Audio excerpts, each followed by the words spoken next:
Welcome back to the channel, y'all. Thanks for tuning in as we discuss this national championship game and its outcome. This video will not be a rehashing of the actual game itself or re-explanation of what happened during the actual game, but rather an analysis of the game and how it affected college football as a whole, if that makes any sense to you. I really don't want to be the one just spitting out facts back at you and just telling you to listen.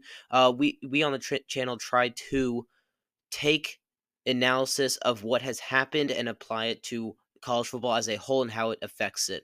And if that doesn't make a whole lot of sense to you, you'll know shortly what I mean by this when we get into the actual video. But what are we doing? Let's just get right into the video.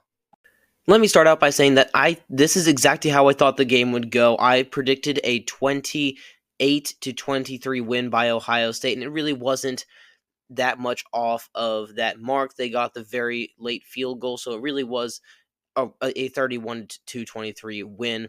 That field goal putting the score at 34.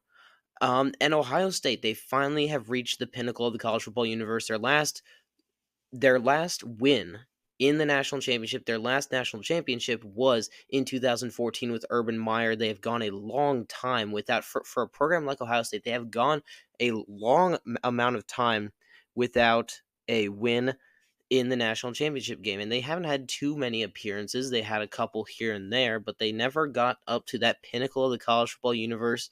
They were getting beat down and bullied by SEC teams and, a couple good Clemson teams up and down for the past decade or so. And finally, they assembled a roster. Yes, you can cry NIL all you want, but they retained a ton of players that were supposed to go to the NFL. And to me, that is a big win. It's always a win when you get experienced players, especially experienced star players, to come back, and they got pretty much their entire team to come back for this year to give it one last ride, and it paid off really exorbitantly well. So kudos to Ohio State for finally reaching the pinnacle of the college football universe. And it's, like I said, it's been a minute, and I'm extremely happy for them. Now, what does this mean going forward for both teams? Well, number one, Ohio State's losing pretty much their whole starting defense except for Caleb Downs. Like we said, they stored up, went all in on this year. It worked. But going forward, they're going to have to restock. They're going to have to rely on depth pieces from this year to make a big step up in 25 and going forward in 26 and 27, if you want to go that far. For Notre Dame, I mean, Notre Dame was a very, very good team. People saying that Notre Dame should not take this as anything, you didn't beat any elite teams or whatever. That's complete BS. I mean, I do see those people out there. I know it's crazy. Some people do end up talking like this. I get it, but it is crazy to me how people seem to discount what Notre Dame has done this year. Marcus Freeman is a top tier, A+ elite head coach, probably top 5 head coach out there right now. And you saw it in the game. You saw it after the game. He made some mistakes. He did. And I think he would be the first one to acknowledge that. And, well, part of it was execution as well. But be that as it may, it was one of those situations where you just kind of knew that he's going to come back. Like, I don't know if you have this feeling or not. I have this feeling that he will be back with a vengeance. Like, he is going to be locked in going forward for these next coming years. He will take it much more seriously than he has. And I'm not saying that he didn't take it seriously before getting to the national championship game and all, and playing the games and recruiting and whatever. But this loss is going to fuel him a lot more than it would an older head coach or a head coach that has already been through the fire or whatnot. This is him just getting out of the fire of the college football playoff for the first time. Him being Marcus Freeman, obviously. And he now knows how to win. He knows how to win. He's now been through the fire. He now knows the strengths and the weaknesses of his teams because he has had Notre Dame for 3 years and they look relatively the same every single year. So he can continue to improve on them. Obviously, I'm not saying, just to go back to that statement a little bit, I'm not saying that his teams were all the same all 3 years. There have been incremental developments that have led to him going to the national championship game, obviously. But now he knows exactly what the strengths and weaknesses of his team are. I can tell you that, but we got too much to go through with this video, and I want to keep it on the shorter side for you guys.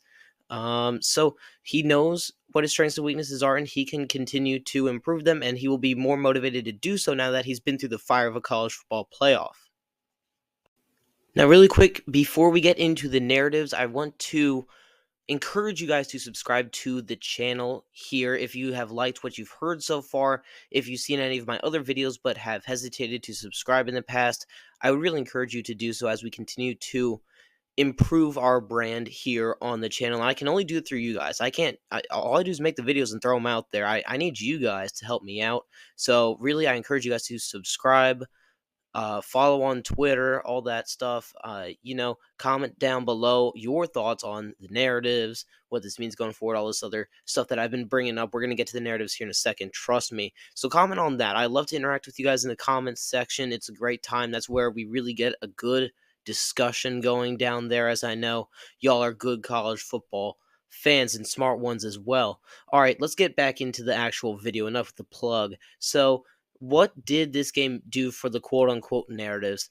I kind of hate the term narratives and how it always gets brung up in sports in general, because the narratives always get defied anyway, most often, always. So, but we'll take a look at some of the quote unquote narratives going into this game.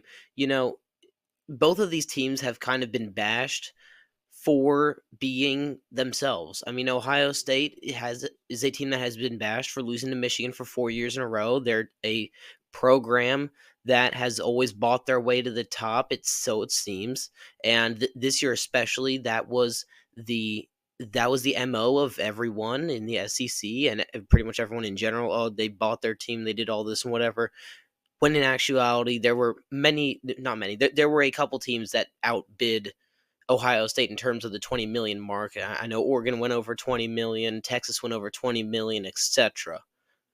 So, I mean, this game really didn't do that much for this narrative. I'm going to be completely honest. Ohio State will still keep being Ohio State. They will still keep churning out a ton of NFL talent at wide receiver, at quarterback, at DB. They'll keep churning out players where they will be, but you really got to focus in when you talk about Ryan Day. When you talk about Ohio State, you really have to be talking about Ryan Day here when it comes to the narratives.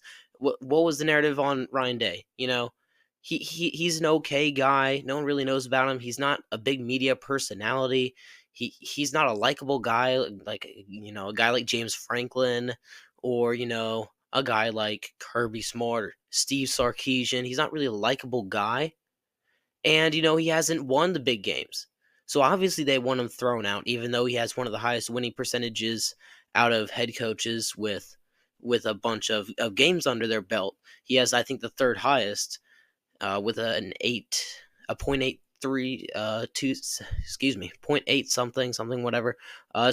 Point being, it's a very high winning percentage, and people want him ousted because he can't beat Michigan, and he slipped up versus the SEC a couple times. And this playoff has cemented him as one of the best college football coaches in the land so far. I mean, he's a top 5 head coach. So is Marcus Freeman. We'll get to him in Notre Dame in a second. But it's really cemented him as a guy that is going to be around for a long time, competing for national championships for a long time. Just because you lose does not mean that you should instantly be ousted, because obviously Ohio State was patient with Ryan Day. They were patient with him, and it paid off. And again, no one is patient anymore in today's society as a whole, in sports as a whole, and in college football as well. No one's patient. So no one's willing to wait a year or two so that you can actually get to that national championship game and actually win it, and win it in a dominating fashion like Ohio State did this game. And anyway, those are my thoughts on Ryan Day. I mean, he's a guy who all he's done is win. He beat this Notre Dame team a couple times in the regular season.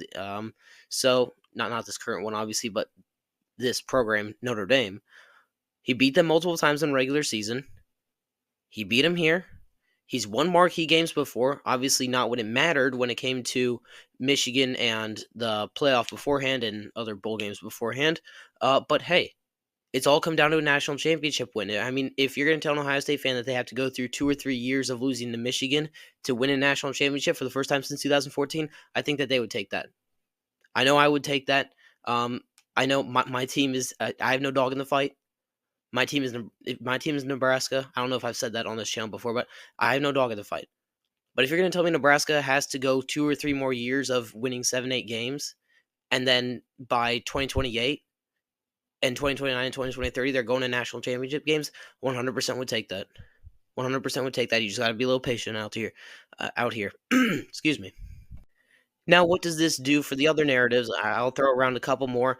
Is that no one really can be kings of college football anymore, and the Big Ten just proved that by winning the national championship 2 consecutive years. Now they might prove me wrong in 5 years and just win straight college football championships for 5 straight years.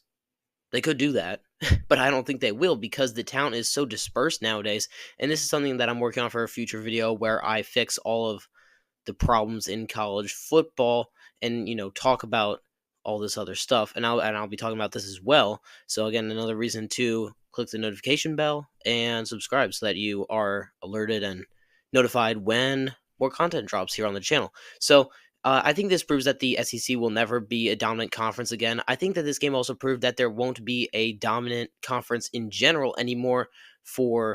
There can be spurts where a conference will win 2 or 3, maybe even 4 national championship games in a row, but I don't think that you can say that there will be a hands down dominant conference like the SEC once was from the past couple decades.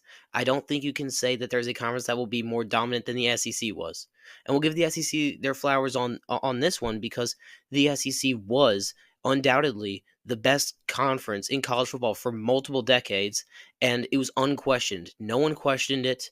The Big Ten had some really good teams, but they were top heavy, and the teams right below Ohio State and Michigan and occasionally the Michigan States of the world and the Wisconsins of the world, and Iowas of the worlds were terrible.